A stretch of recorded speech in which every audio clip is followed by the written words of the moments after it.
de här. Men nu är han kopplad. Ja. Har du slagit om Formel 1 då? Den är till du. Bra. Och bandspelaren går, ser jag. Kan jag slå från? Jag fortsätter det svänger. 1 på 250.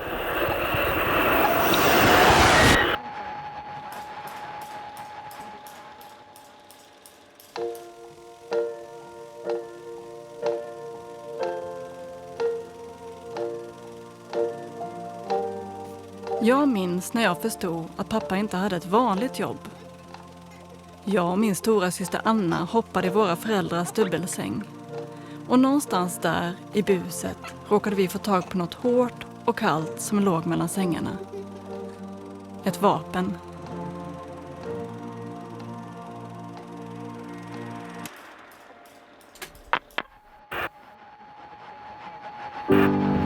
Vår beredskap är god. Håll gräns.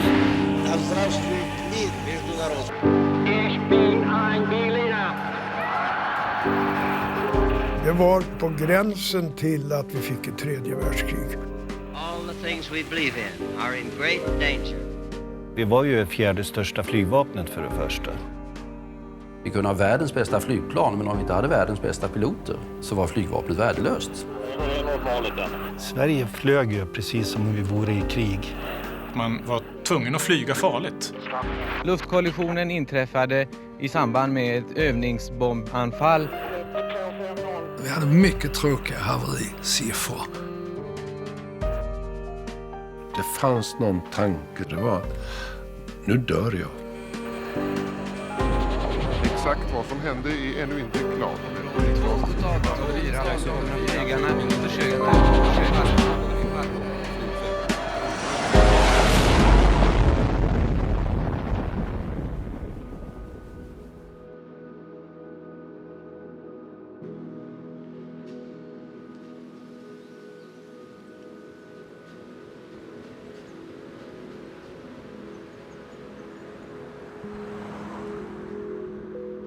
Jag heter Lina och växte upp i Ronneby på 80-talet.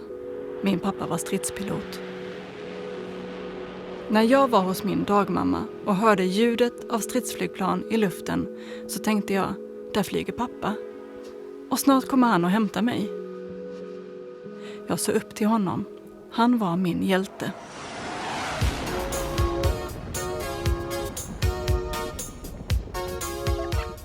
–80-talet var en speciell tid. Vi levde i skuggan av kalla kriget. Men för mig som växte upp i en flygarfamilj var inte oron för ett krig det mest skrämmande. Det var att pappa skulle dö. Samtidigt vet jag att pappa var allra lyckligast när han fick flyga.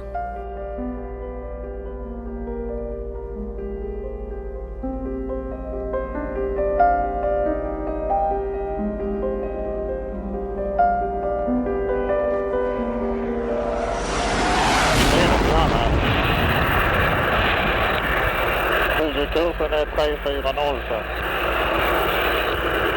Ja, jag går över dig. Se vad har du för kurs? 260 ja. Ja, var den. Ska mer upp till höger. Kalle 13. 13 ja. Okej. Ja, svänga mer höger. Vi ser om jag hittar rätt här bara. Jag har hela tiden saknat hans röst. Och jag har glömt bort den. Den finns inte längre. Hur lät han? Nu när man hör honom så bör man vänta lite. Den där rösten känner jag igen. Det är ju pappa. Jag smiter in ett land här. Huvudkursen är 340 så. Ja. Man kommer ihåg rösten nu när man hör den. Det var länge sedan man hörde den. Det är ända sedan 77. Känns lite konstigt att höra honom. Det gör det.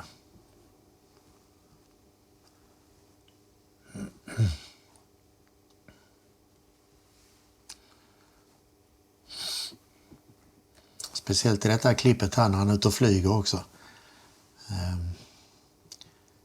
I detta klippet flyger de ju jaktflyg. Man hör ju riktigt hur de arbetar i luften.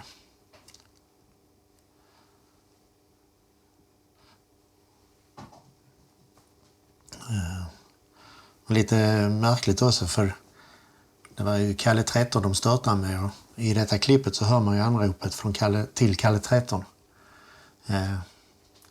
Så det kan ju till och med vara samma maskin som de flög i när de gick i backen i detta klippet.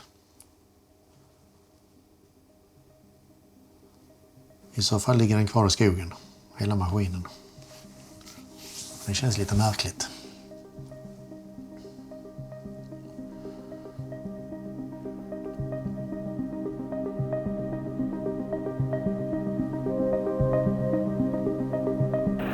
Our homes, our nation, all the things we believe in are in great danger. Men om branden bryter ut måste alla vara på sin vakt. Från 48 framåt hade vi ett kallt krig. Och det var verkligen ett kallt krig. Det var ett antal gånger på gränsen till att vi fick ett tredje världskrig. Och eventuellt då utkämpas med atomvapen.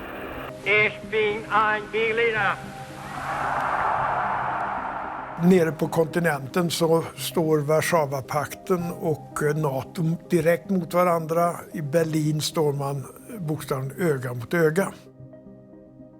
Det hände på andra ställen i världen.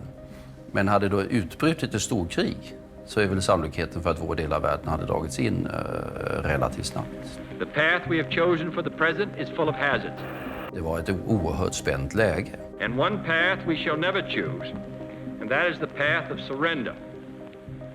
Det är klart att vi var oroliga många gånger för vad som höll på att hända i världen med de hot som uttalades och Kubakris och annat, och då det var snubblande nära att till och med kärnvapen skulle sättas in.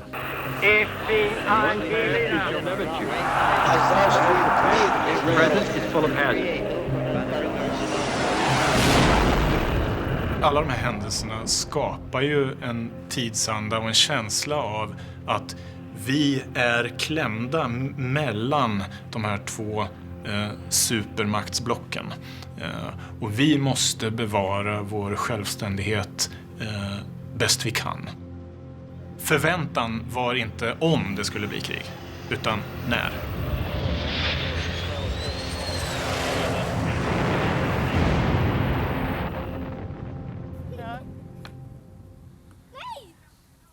Är du beredd nu då? Snyggt! Grymt, Vad bra, Lo. Du får ju slå lite snälla bollar till henne. Ge mamma en match nu då, kom. Bara färdiga. Gå. Min pappa flög i flygvapnet. Oj, snyggt! Oj! Han var jaktpilot och flög Draken och Viggen. Jag förstod att han hade ett farligt jobb, men det var på något sätt helt normalt. Vi pratade aldrig om riskerna.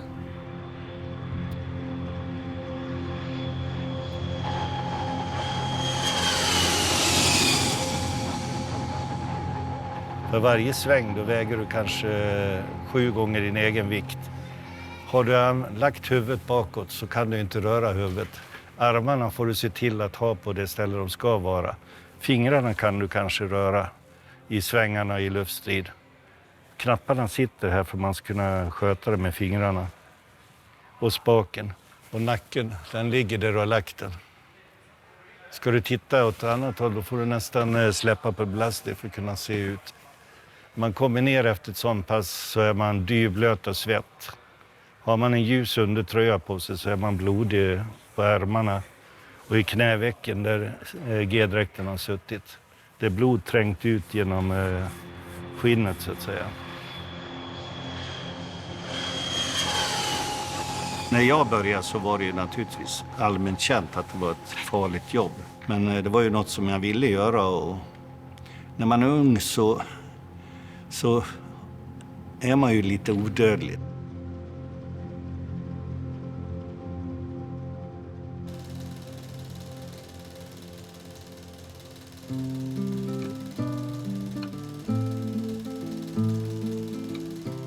Min pappa var navigatör på F7. Flög Lansen. Hade ett extremt intresse för flyg. Bara flyg hela tiden kretsade runt. Och när vi hade semester så valde han semesterplatser nära ett flygfält så att han kunde smita dit.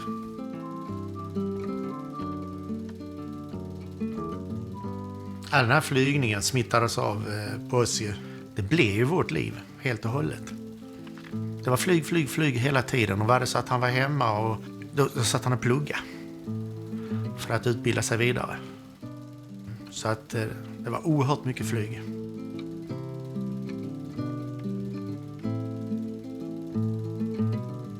Det var jättekul den tiden. Min pappa var ju min hjälte när jag var liten för att man såg ju upp till honom väldigt mycket. Allting kretsade runt honom och jag tyckte det var en skön känsla för han. Det blev väldigt konstigt när han gick bort. Det blev det.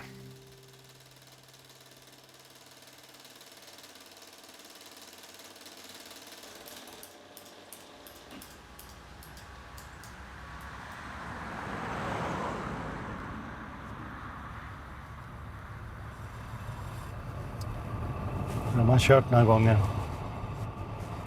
Jag började ju köra hit 1973. Så det blev några år. Mm.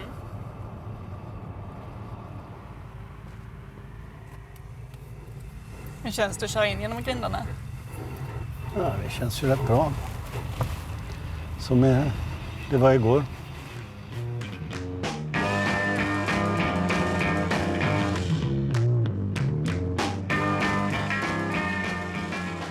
Vi sa det när vi höll på att flyga som värst att jorden ska man bara landa och tanka och sen ska man upp igen så fort som möjligt. Det var den känslan. Det var en frihetskänsla. Det är ju jäkligt speciellt att lämna jorden och flyga upp i atmosfären. Alldeles själv. SK60 som vi hade att utbilda oss på. Första jetkärran vi tränade på Ljungbyhed. Mäktig känsla ändå, va? Gå här. Ja, det är det faktiskt. Är det som att träffa gamla vänner? Mm. Så kommer skolvarianten utav Draken.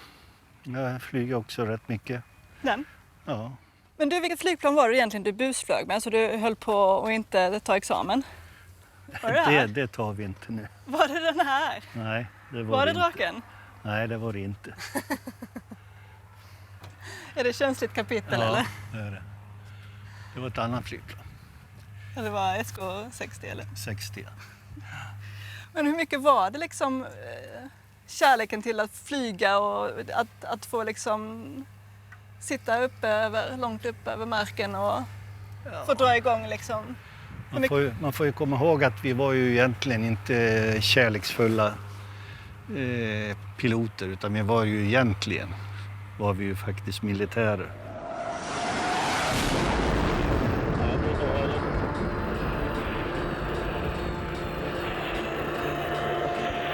Men du får nog en bakom dig nu att vara med på lätt. Svenska flygvapnet flög lägre än andra, fortare i större förband. Mycket mer avancerade övningar än vad NATO gjorde exempelvis. Och anledningen till det är att vi flög på 10 meter med nästan ljudfart.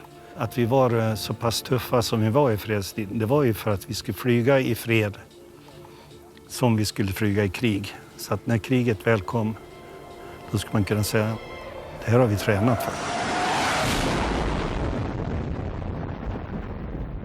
Alltså flygvapnets piloter, de gjorde en helt avgörande insats för att svensk säkerhetspolitik, svensk försvarspolitik skulle bli trovärdig. I de flesta andra länder så var flygvapnet kanske mer en del av andra försvarsgrenar generellt. Men i Sverige så hade det en väldigt framträdande roll därför att det skulle vara spjutspetsen i det svenska försvaret gentemot invasionen från Sovjetunionen som var förväntad att komma då när som helst, mer eller mindre.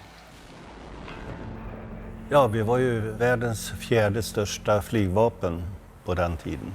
Bara USA, Storbritannien och Ryssland var större än vad vi var. Piloterna tillhörde ju i försvaret bland våra allra värdefullaste tillgångar.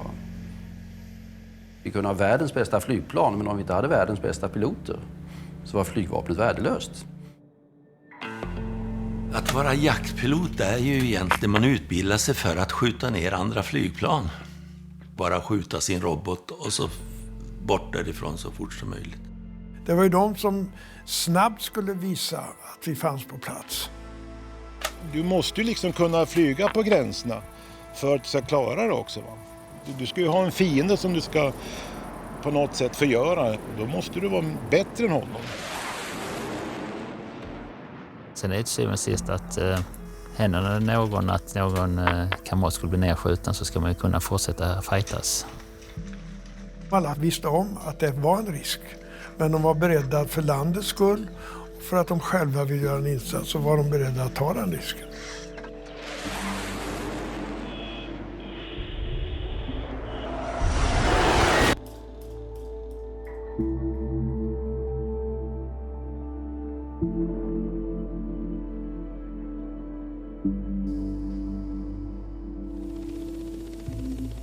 Ambitionerna som vi hade att flyga krigsmässigt i fredstid innebar ju också att haverierna kom. Under de här haveriåren när det var stora haverier så var det mer än en gång man funderade när kamrater som man kände väl liksom flög ihjäl sig. Då tänkte man att är det verkligen värt det här att flyga så jävla hårt i fredstid och ta kanske 5-6 förluster per år. Och då ska man komma ihåg att det var mycket värre på 50- och 60-talet. Det var fler haverier och många fler dog. Antalet flygare som omkom i svenska flygvapnet under kalla kriget under beordrade flygningar mellan 1946 och 1991 var 550 stycken.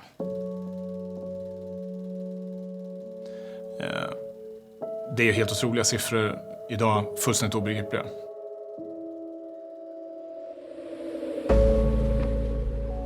Tittar man på antalet flygplan som går förlorade under den här perioden så är ju det också fullständigt häpnadsväckande siffror. Av det första jaktplanet, Tunnan, och sen Lansen då, som kom efter, så är det ibland över var tredje flygplan som havererar. Också oerhört högt internationellt sett.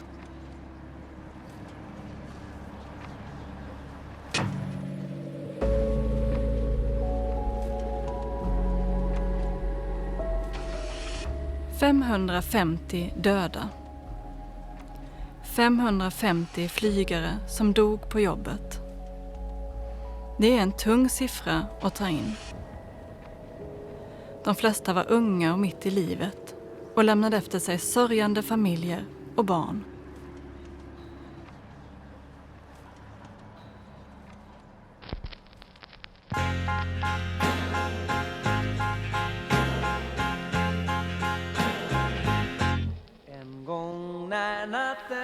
Det var 40 år sedan detta hände. Men för mig var det igår. Jag vet att vi gick och la oss. Vi går och lägger oss rätt tidigt, vi barn. Sen vaknade jag på natten av att det var väldigt mycket folk inne i huset. Jag tittade ner för trappan och min bror var med. Och då fick vi reda på att pappa var saknad. Och att de var ute och letade. Och mamma satt i soffan.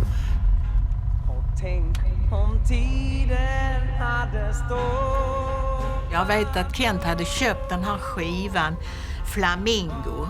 Jag tänkte, de tror inte jag är klok i huvudet som sitter och spelar Flamingo.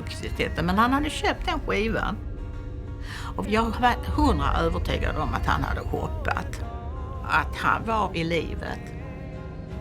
Men sen gick det då fram till 1:30 på eftermiddagen. Och då kom ju flottiljchef och allt som hör till för att meddela att de hade hittat flygplanet. Och att det fanns inte mycket kvar. Hade inte flottiljchefen satt sig på bordet Så tror jag det soffbordet hade åkt rakt in i bokkulan. Jag blev ilsken för man tror att det händer andra men det händer inte en själv. Vi stod ju mitt uppe i livet.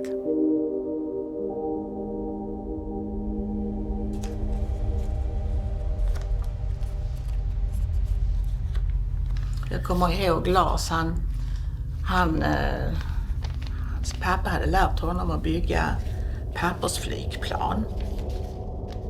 Och Lars han gick och gjorde de här flygplanen och så sköt han upp dem och sen ramlade de ner på golvet och då gick han fram och skrynklade ihop. Och så sa han flera gånger, pappa lovade mig att han skulle hoppa och så gör han inte det.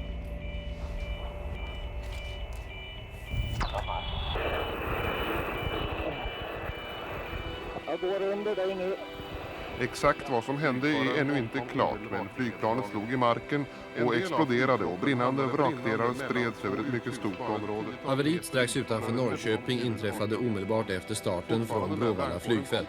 Flygvapnets haverier har under hela 50-talet och början av 60-talet varit ett mycket svårbemästrat problem. Och det har resulterat i stora personförluster och många totalförlorade flygplan.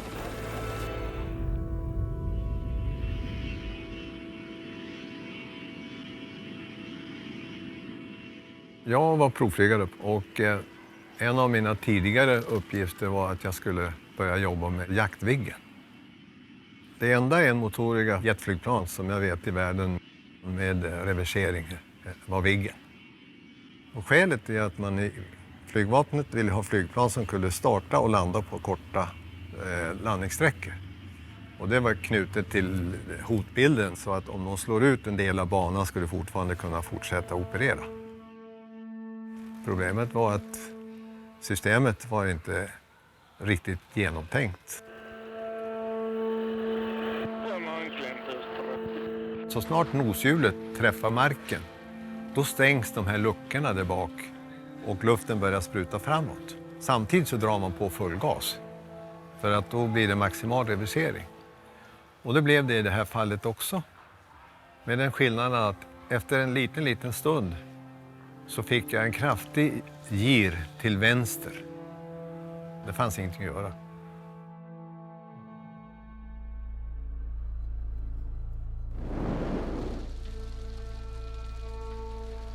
Och min första tanke det var att ska det här vara slutet på vägen?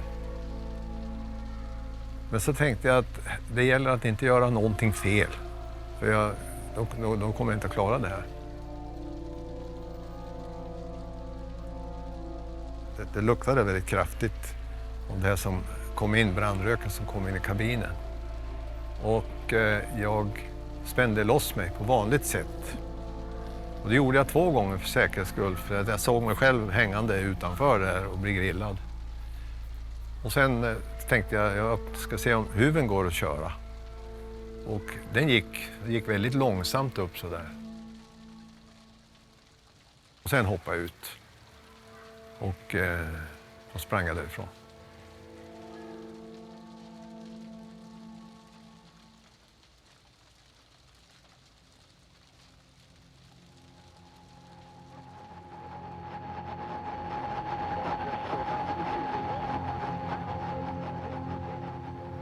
Så, kan du hålla den där, upp lite. Så, upp lite. Där ska vi nog klara det. Ja! Yes! Va? 3:e försöket jag också. Mm. Bra. Ja, lite imponerad va? Mm. Fan, jag skulle bli stridspilot känner jag. Absolut. När jag var yngre drömde jag också om att bli stridspilot. Jag mönstrade och sökte till flygvapnets flygskola. Det var många hårda tester och jag gick långt, men inte hela vägen. Men jag har ofta tänkt på hur det skulle vara om jag också blivit stridspilot. Hur hade det varit att flyga hårt och samtidigt hantera riskerna? Men var du en av dem som körde lite hårdare eller? Det var jag kanske. Lugn på marken och vild i luften. Men ändå inom lagens ramar så att säga.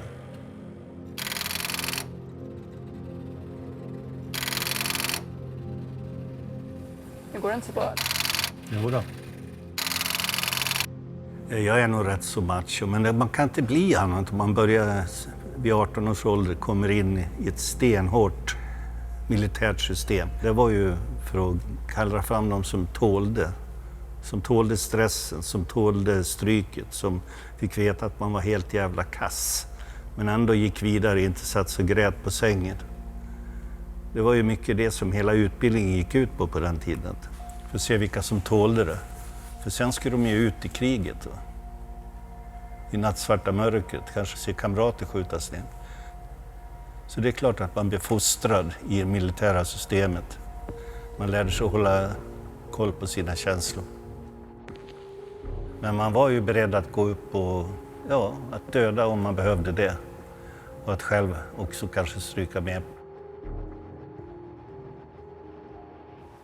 Vi var ju väl medvetna om vad kriget skulle innebära. Det hade vi pratat mycket om. Och det hade ju inneburit att det var jättestora förluster naturligtvis.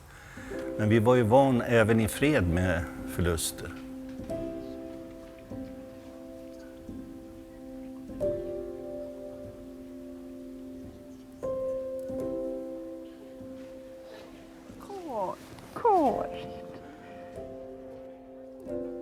Hustrur, barn, bröder, systrar, kollegor. Jag har haft många långa, svåra samtal på telefon. Med hustrur som har sagt att det här är första gången jag pratar med någon överhuvudtaget om det här. Och det är 35-40 år sedan. I många familjer är det tabu. Vi pratar om allting utom pappa. Det har varit svårt för många barn som har vuxit upp. De vill ju veta. Men här och nu så står vi inför likheten. Att dessa människoliv som arbetat för fred och frihet förlorar sitt värdefulla liv för vårt land och vår befolknings trygghet.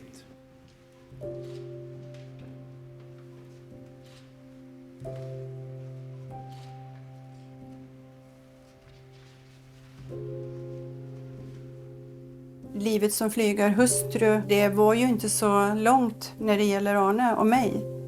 För vi gifte oss i april 1965 och 1 juni var han borta.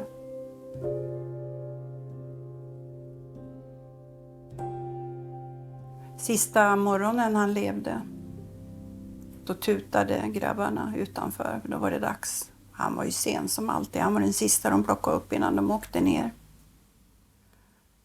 Då sprang han upp halvvägs i trappen och frågade, vi ses väl till lunch som vi har lovat? Ja, sa jag ska bara åka till Grästorp till hårfrissan. Ja, okej. Så sprang han ner. Och så kom han upp en gång till. Tittade på mig och så sa han, du är väl hemma när jag kommer hem till lunch? Ja, sa jag. Jag kommer hem. Jag är här. Och så sprang han iväg.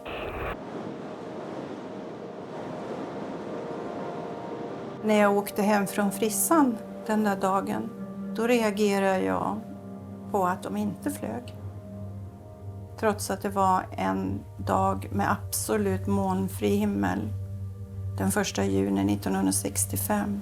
Ingen vind, absolut soligt, klart, vackert. En perfekt dag för flygning egentligen. Och då tänkte jag den sista kvarten på bussresan hem. Varför flyger de inte? Varför flyger de inte? Men när jag kommer in på gården så kommer det 2 uniformerade män och våra goda vänner Lena och Kent Björklund kommer ner på gården. Och jag förstod ju direkt vad det var frågan om. Men jag minns inte så mycket. Jag blev väldigt chockad.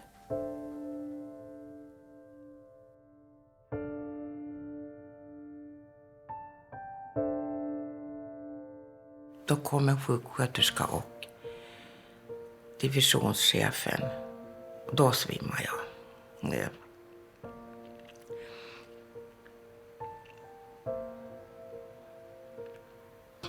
Jag vet inte.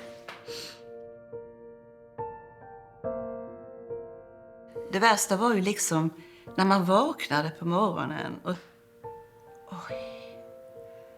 man känner liksom, snälla någon. Alltså då kom liksom verkligheten i fatten. Och man kände liksom att, nu är jag ensam. Hur ska jag klara ut det här?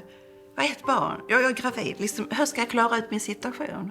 Så att det var väldigt jobbigt faktiskt. Det här har tyvärr hänt. Och jag måste leva med det. Och det kan jag inte undkomma. Ja, Peter får vara här inne hos mig. Han fick göra det han älskade mest av allt. Det är att flyga. Och han är mina barns far. Sen priset, kanske någon annan har fått betala. Kanske både jag och mina barn också har fått betala det priset.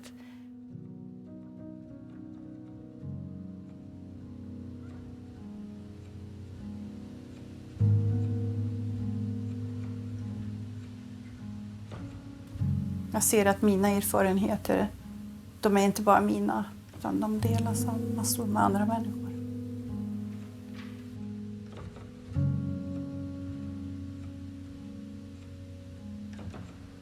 Jag har avgivit ett löfte att jag ska bevara hans minne mitt liv ut.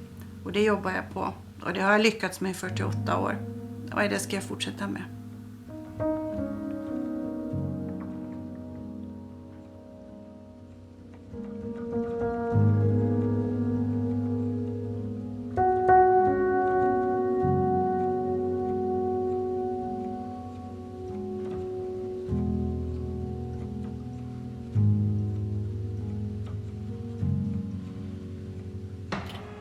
Jag visste ju om att det var farligt, men man vill ju leva livet och man accepterar de här riskerna. Jag tror nog att de flesta var väldigt väl medvetna om vad som kan hända. Va? Även om man inte tänkte på det. Det var ju precis som inte det skulle kunna hända mig. Va? Alla piloter har varit nära haverier minst en gång. Många har varit nära många gånger. En del har skjuts ut sig 1, 2, 3 gånger. Och många som har skjutit ut sig flera gånger har också slutat på grund av flygolust. Man tycker inte det är värt det. Ett attackflygförband är på väg mot sitt anfallsmål. Men varför flyger de så lågt när både flygningen och navigeringen här är svårare än på högre höjd? Inom flygvapnet hade man inställningen att man var tvungen att flyga farligt. Ett flygplan på låg höjd kan komma mycket nära en fientlig radarstation utan att bli upptäckt. Fienden kan på så sätt överraskas. Vår filosofi i det svenska flygvapnet var att du ska uppträda i fred som du avser att uppträda i krig. Och det är därför som lågflygning är en taktisk nödvändighet. Detta kom i viss motsats till en god flygsäkerhet. Jag fortsätter det svänger. Eller uttryckt i allmänna ord, om man flög lite lamare och mera försiktigt så fick man ju en bättre haveristatistik. Men att flyga lamt och försiktigt, det var ingenting som var i den, vad ska vi säga, i flygvapnets anda. Och det var något som genomsyrade hela flygvapnet från högsta general och ner. Ett människoliv är ju som sådant oersättligt. Men man kan också konstatera med en viss realism att om du ska göra övningar som är någorlunda realistiska, så som den kommer att te sig även i krig, så måste man vara beredd på att det kan inträffa haverier. Vi hade en ambitionsnivå som var mycket hög. Och man skulle kunna säga för hög. Det här handlar alltså om pojkar i 20-årsåldern som faller ifrån. Och en del var ju naturligtvis gifta och fäder. Andra hade ju familj, mor, far, syskon.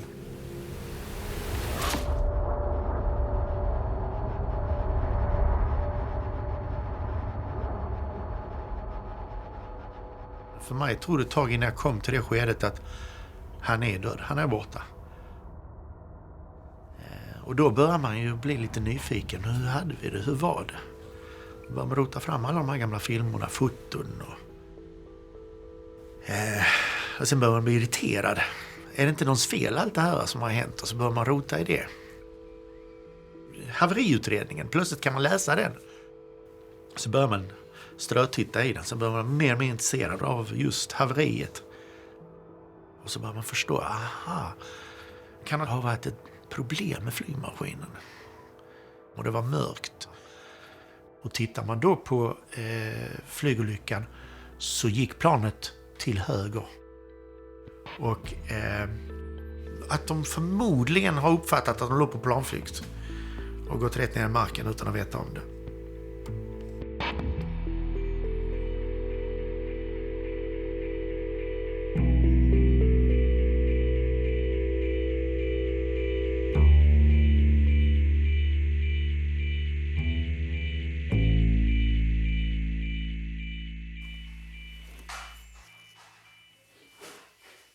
Det syns verkligen att du är ett barn. Ja, man såg ut så där när man var 18 år på den tiden. Ja, men det är ju... Titta på 18-åringar idag. Mm. Är det precis innan ni ska hoppa in i flygplanen? Ja, uppställning. Det var examensdagen. Då skulle man ju flyga. Anhöriga var där. Skulle man ju sista passet på Ljungbyhed och ställde vi upp så där. Kul att se dem. Det är så många här som han exempelvis. Så är det den enda i våran kull som inte flög ihjäl sig. Här sitter jag och bryter arm med min rumskompis. Vann du? Ja, det gjorde jag ju säkert. Vem är det? Ja, det där är Peter Hedman och hans förtjusande mamma Eva. Men det här är ändå en kille som du lärde flyga och som du var med och kände under väl. hans utbildning och kände väl. Ja. Men känns det att tänka att han fick aldrig skaffa barn och... Nej, det är bittert. Få mycket barnbarn bittert. och... Ja. Det är sorgligt, men det är, på något vis så är det inget land som slipper undan haverier i deras flygvapen. Det är liksom en vapenslag på gränsen till vad som är riktigt säkert, så att säga. Det var en ordentlig resning detta, men nu har jag så småningom stabiliserat mig själv med kärran på 10 000. Man får skilja på haverierna också. Många haverier berodde på att flygplanen var inte riktigt utprovade. Ja, vi tar en 04 ju. När man lanserar nya flygplan så kan man inte prova ut dem helt och fullt på försökscentraler med provflygare och sånt. Utan sen när de kommer ut i produktionen, ut i verkliga miljön, i stridsmiljö, där kommer helt plötsligt att visa sig att det här var ju ett livsfarligt flygplan, att det här felet finns.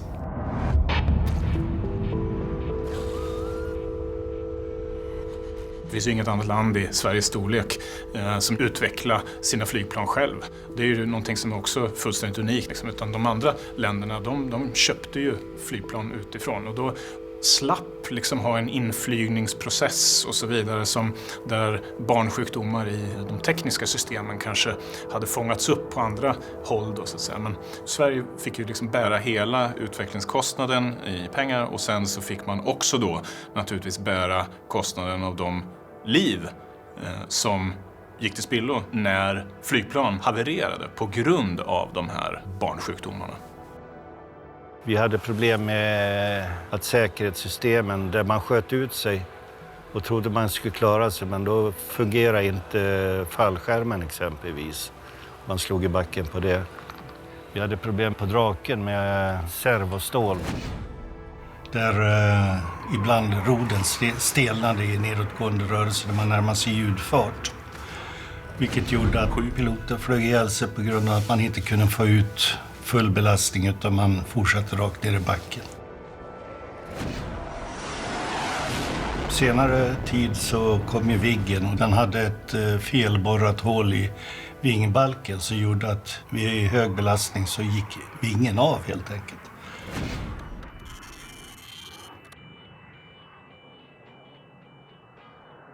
Jag hade kommit 3 månader in i min utbildning på Viggen.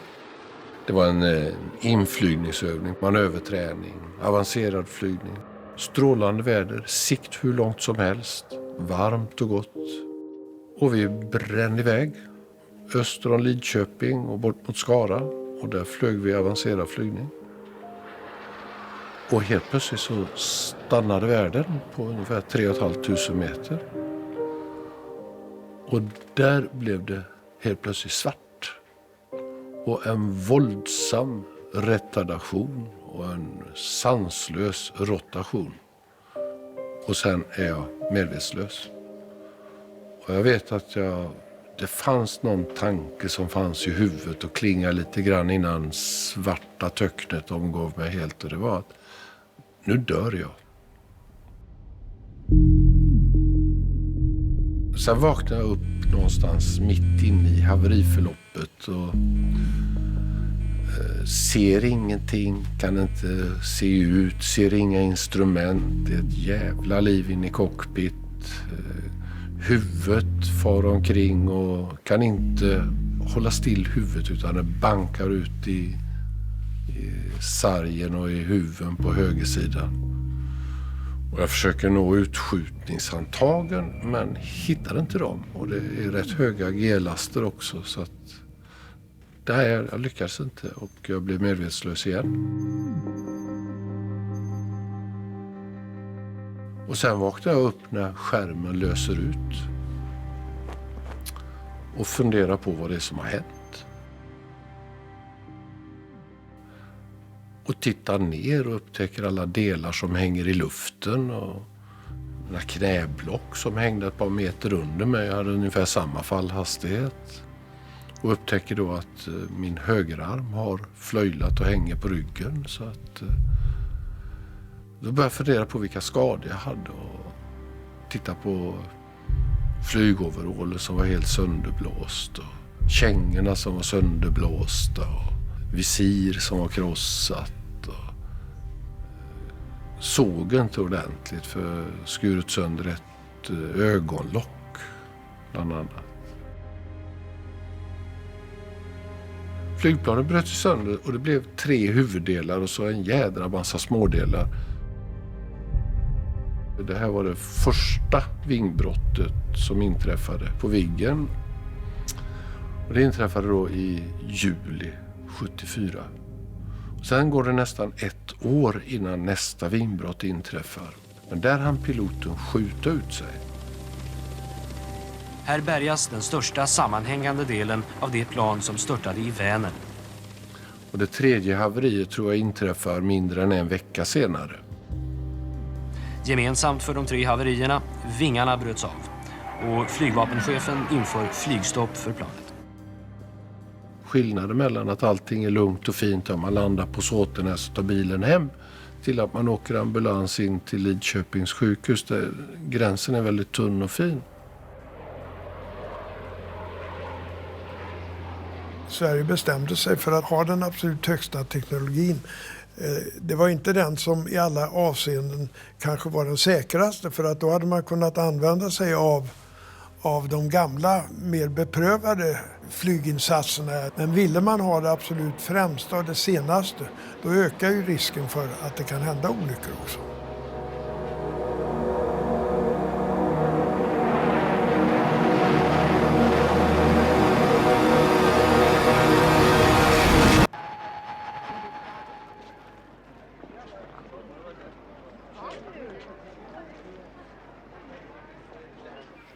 Alla de här flygflottiljerna, de var ju som ett eget litet samhälle så att vi levde vårt eget liv innanför staketen så att säga.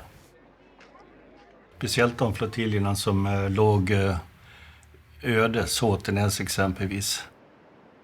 Närmast samhälle var ju långt bort. Det var en gata och där var jättemånga bostäder. Det var 2-rumslägenheter, 3-rumslägenheter. Sen var det en gemensam stor gräsmatta med en stor häck. Vi var ett sammansvetsat flygaregäng, tjejerna. Och vi höll ihop. Vi samlades i en trädgård och drack kaffe och hade det mysigt. Mycket stor sammanhållning. Men vi hade inget val. För när karlarna var ju jämt borta, var de inte på övning så var de på kurser och det var en det ena och en det andra. Och då hade vi den gemenskapen, alla fruarna. Och vi hade jätteroligt tillsammans. Och det var ju vår räddning. Men man var ung så man tänkte inte så mycket på att det var en uppoffring. Men samtidigt så tyckte man det emellanåt när man blev förbannad.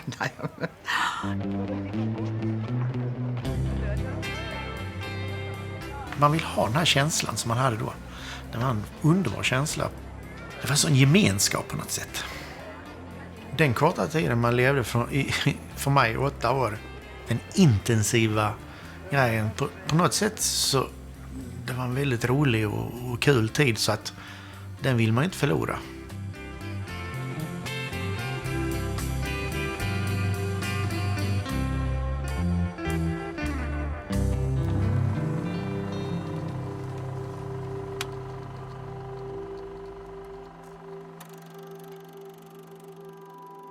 Men varför hade du ett vapen i sängen egentligen?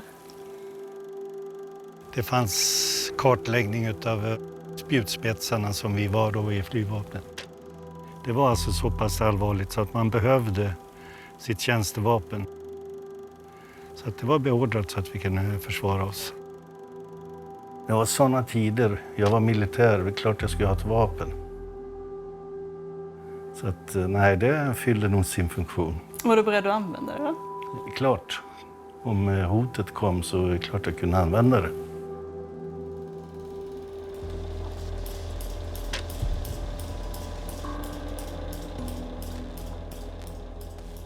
Jag kommer ihåg senare när vi kommer in på mera spända skeden.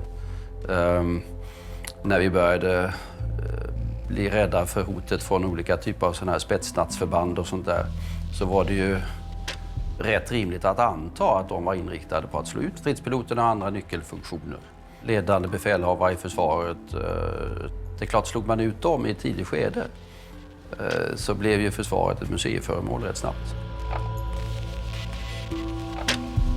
Rent objektivt hur stort hotet var mot svenska piloter är nog en öppen fråga. Men ville man rikta ett avgörande slag mot svensk försvarsförmåga under kalla kriget så var piloterna och flygarna en utsatt kategori därför att de var förhållandevis få. Och kunde man identifiera dem var de bodde så var det en given måltavla.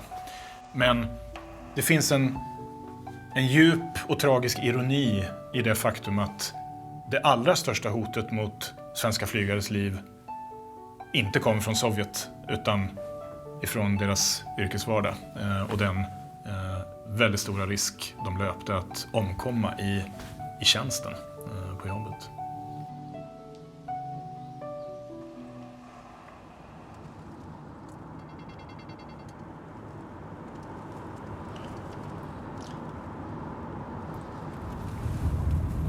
Alltså för mig, det känns lite läskigt för det känns nästan som det var igår. Ja, det gör det verkligen. Fast du bara var 8 år. Ja.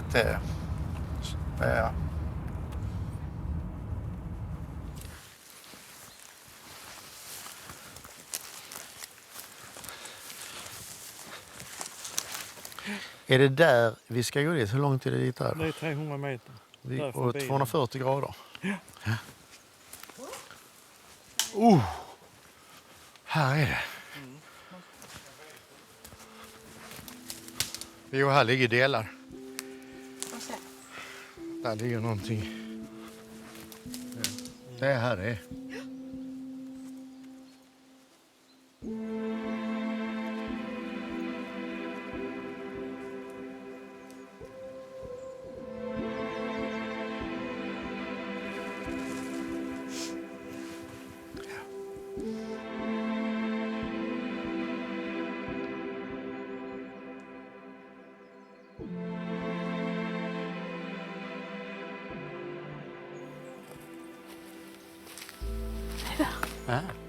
Det är vad som blir kvar av hela vår framtid. Här försvann livet. På några sekunder. Pang, sa det. Alla de drömmarna och mardrömmar man har här, alltså mardrömmar, man har haft fina minnen men sen kom mardrömmarna. Mardrömmarna, för att när jag var liten försökte jag läsa haverirapporten, jag fattade ingenting. Det var bara text, jag förstod ingenting vad som stod där. Jag tittade på bilderna. Sen efter det så började man förstå mer och sen läste man det mer begripligt. Och nu har man ju läst den ordentligt och man förstår. Sen har man pratat med Alf och varit på F7 och alltihopa. Nu börjar man komma in i det. Då kom de andra drömmarna. Där man hänger med i flygmaskinen och flyger. Med pappa. Och man försöker kommunicera men man hör inte. Och man hör maskinen flyger. Och man ser det ska gå åt helsike. Och precis innan så står man på marken och ser maskinen komma genom skogen här. Precis likadant som vi tittar nu. Och på någon vis kommer det slow motion och stannar upp. Den här maskinen i min dröm jag har. Och jag försöker i drömmen slita upp huven. För det är bara imma in i huven. Och jag ser dem sitter där inne. Jag ser alltihopa. Och så bara exploderar allting. Och så bara skriker man rätt ut. Och det är då jag vaknar. Och det är då omgivningen som säger, vad är det? Vad är det en mardröm? Men jag säger, det var ingenting. Somna om. Det är fruktansvärt påfrestande, de drömmarna.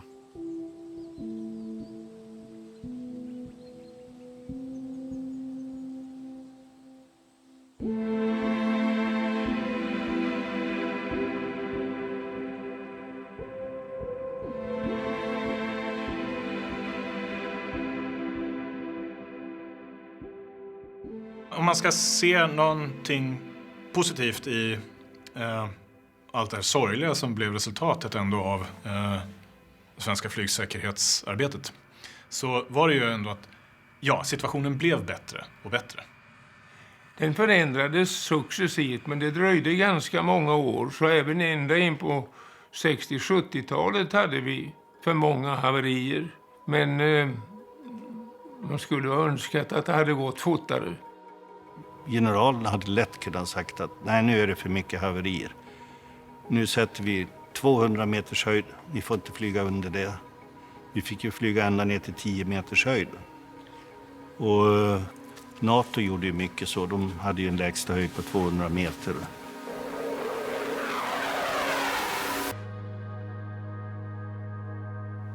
Det verkliga resultatet av flygsäkerhetstänkandet ser man ju egentligen först efter kalla krigets slut och introduktionen av JAS. Idag är flygsäkerhet någonting som verkligen dominerar tänkandet inom flygvapnet. Och det är nog mer eller mindre otänkbart att det skulle uppstå en liknande situation idag om man tittar på hur det såg ut då.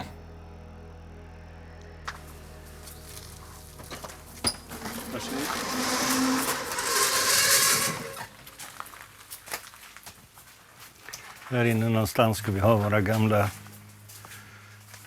krigargrejer. Här är min gamla flygen. Så ja. Min pappa överlevde och det är jag tacksam för. Klär dig. Oh, you're ready baby. Men 550 flygare dog. Inte i krig, utan i fred. De här 550 unga männen hade familjer och barn.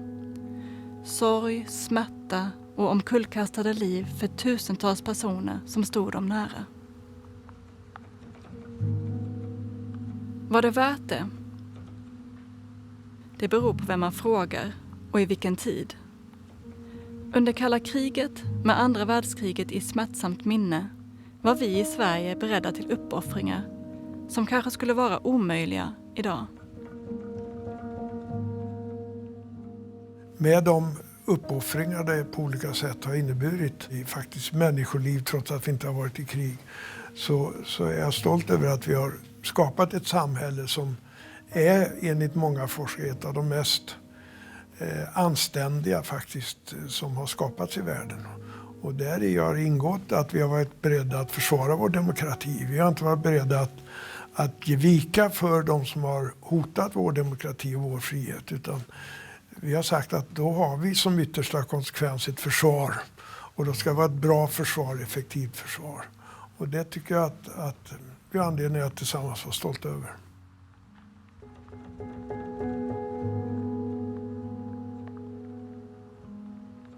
Det är ett nationellt trauma som Sverige har gått igenom, men som vi inte har bearbetat. Och som vi måste bearbeta, som vi måste prata om och diskutera. Därför att det kan också i framtiden uppstå situationer att säkerhetsläget förändras och att människor återigen faktiskt måste börja offra sina liv för Sverige.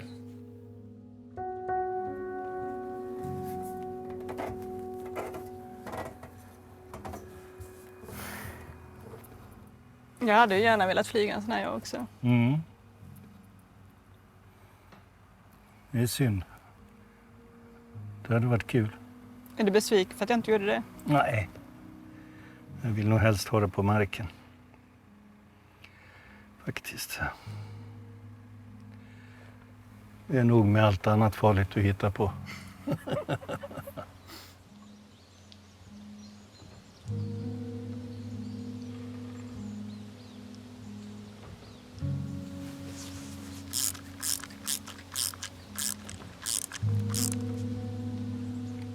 Så. Ja.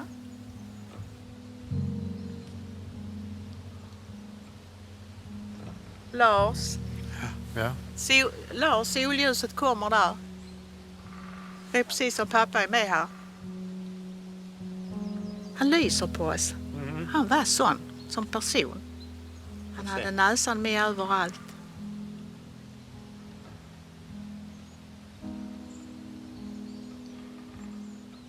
Jag förstår att jag kommer aldrig hitta sanningen till vad det var som hände och varför.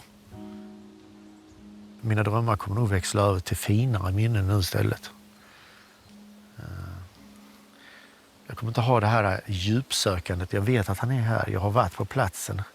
Jag förstår att det har skett en olycka. Jag kommer aldrig hitta riktiga orsaken. Så det är en stor sten av den tunga stenen, sorgestenen man har burit som läggs här. Så för mig kommer det nog bli lättare. Det tror jag.